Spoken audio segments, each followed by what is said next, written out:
பர்த்லேருந்தே பார்த்தீங்கன்னா காது கேட்காது, ப்ளஸ் வாயும் பேச முடியாது. ஆனாலுமே அவனுக்கு ரொம்ப டான்ஸ்னால் இன்ட்ரெஸ்ட் போல. அவங்க அப்பா எடுத்துகிட்டு வந்து சேர்த்தும் போதே அப்படி தான் சேர்த்துனாரு. இருந்தாலுமே இவங்க ஈக்குவல் இப்போ ஆடும்போது பார்த்தீங்கன்னா கூட அது தெரிஞ்சிருக்காது.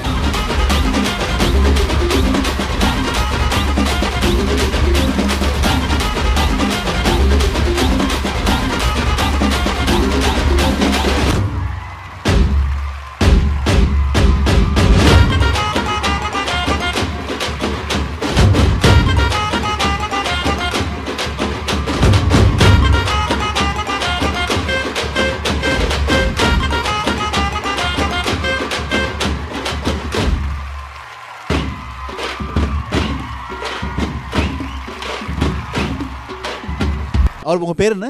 ஸ்ரீ பகவான் அவர் பேர். அவருக்கு ஆக்சுவலாக என்ன ஆச்சு? அவருக்கு பார்த்தீங்கன்னா பர்த்லேருந்தே பார்த்தீங்கன்னா காது கேட்காது, ப்ளஸ் வாயும் பேச முடியாது.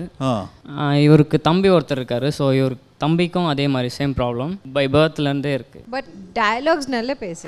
இல்லை, அப்போ எப்படி அவர் வந்து மற்றவங்களோட கோஆர்டினேட் பண்ணி அது எப்படி அவர் டான்ஸ் பண்ணுறாரு? ஸோ ஆனால் அவனுக்குன்னு எதுவுமே டீச் தனியாக பண்ணதில்லை. ஸோ எப்பயுமே கோரியோ எடுக்கும்போது பார்த்தீங்கன்னா டோட்டலாக எல்லாருக்கும் எப்படி சொல்லி தரணும் அப்படி தான் சொல்லி தருவேன். ஆனாலுமே அவனுக்கு ரொம்ப டான்ஸ்னால் இன்ட்ரெஸ்ட் போல. அவங்க அப்பா எடுத்துகிட்டு வந்து சேர்த்தும் போதே அப்படி தான் சேர்த்துனாரு. அது அவனே தான் சர்ச் பண்ணி டான்ஸ் கிளாஸ் எங்கே இருக்குதுன்னு எங்கள் ஊரில் சர்ச் பண்ணி, மோஸ்ட்லி எங்கள் ஊரில் டான்ஸ் கிளாஸ்லாம் பெருசாக எதுவும் இல்லை அவ்வளோவா. ஃபஸ்ட்டு நான் தான் சரி டான்ஸ் கிளாஸ் பண்ணலான்னு சொல்லிட்டு நான் தான் எடுத்து சரி எனக்கே டான்ஸ் கற்றுக்கணும்னு சொல்லும்போது எனக்கு சொல்லிக் கொடுக்க யாரும் இல்லை. நான் வந்து சென்னைக்கு வரணும். ஸோ அங்கே போனால் அவ்வளோ வீட்டிலலாம் அவ்வளோ விடலை, சப்போர்ட் பண்ணலை எனக்கு. ஸோ அங்கே போய் பண்ண முடியாது. ஸோ அது எனக்கு சரி நானே பண்ணணும், நம்ம ஊரில் நம்ம பண்ணலாம், நம்ம எடுத்து பண்ணலாம் அப்படின்னு சொல்லி ஸ்டார்ட் பண்ணேன். ஸோ அவங்க அப்பா எடுத்துகிட்டு வந்து என்கிட்ட சேர்த்தும் போதே சொன்னார், இந்த மாதிரி உங்களை நம்பி தான் என் பையனை விடுறான், ரொம்ப இன்ட்ரெஸ்ட்டாக இருக்கிறான். அவனே சர்ச் பண்ணி நெட்டில் உங்கள் கிளாஸ் கண்டுபிடிச்சி எனக்கு இந்த சேர்த்து விடுங்கன்னு அடம் பிடிக்கிறான் அப்படின்னு சொல்லி தான் வந்து சேர்த்துனார். அவர் வந்து உட்காந்து பார்த்துட்டு என்னப்பா ஒரு ஒன் ஹவர் பார்த்தாரு. ஏதோ அவருக்கு எது பிடிச்சதுன்னு தெரியல.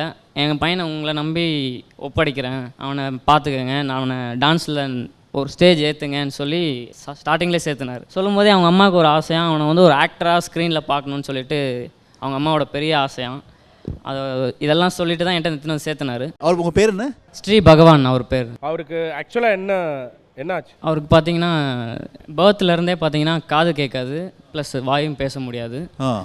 இவருக்கு தம்பி ஒருத்தர் இருக்காரு. ஸோ இவருக்கு தம்பிக்கும் அதே மாதிரி சேம் ப்ராப்ளம் பை பர்த்லேருந்தே இருக்குது. பட் டயலாக்ஸ் நல்லா பேசு. இல்லை, அப்போ எப்படி அவர் வந்து மற்றவங்களோட கோஆர்டினேட் பண்ணி அது எப்படி அவர் டான்ஸ் பண்ணுறாரு? ஸோ ஆனால் அவனுக்குன்னு எதுவுமே டீச் தனியாக பண்ணதில்லை. ஸோ எப்பயுமே கோரியோ எடுக்கும்போது பார்த்தீங்கன்னா டோட்டலாக எல்லாருக்கும் எப்படி சொல்லி தரணும் அப்படி தான் சொல்லி தருவேன். ஆனாலுமே அவனுக்கு ரொம்ப டான்ஸ்னால் இன்ட்ரெஸ்ட் போல. அவங்க அப்பா எடுத்துகிட்டு வந்து சேர்த்தும் போதே அப்படி தான் சேர்த்துனார். அது அவனே தான் சர்ச் பண்ணி டான்ஸ் கிளாஸ் எங்கே இருக்குதுன்னு எங்கள் ஊரில் சர்ச் பண்ணி, மோஸ்ட்லி எங்கள் ஊரில் டான்ஸ் கிளாஸ்லாம் பெருசாக எதுவும் இல்லை அவ்வளோவா. ஃபஸ்ட்டு நான் தான் சரி டான்ஸ் கிளாஸ் பண்ணலான்னு சொல்லிட்டு நான் தான் எடுத்து சரி எனக்கே டான்ஸ் கற்றுக்கணும்னு சொல்லும்போது எனக்கு சொல்லிக் கொடுக்க யாரும் இல்லை. நான் வந்து சென்னைக்கு வரணும். ஸோ அங்கே போனால் அவ்வளோ வீட்டிலலாம் அவ்வளோ விடலை, சப்போர்ட் பண்ணலை எனக்கு. ஸோ அங்கே போய் பண்ண முடியாது. ஸோ அது எனக்கு சரி நானே பண்ணணும், நம்ம ஊரில் நம்ம பண்ணலாம், நம்ம எடுத்து பண்ணலாம்.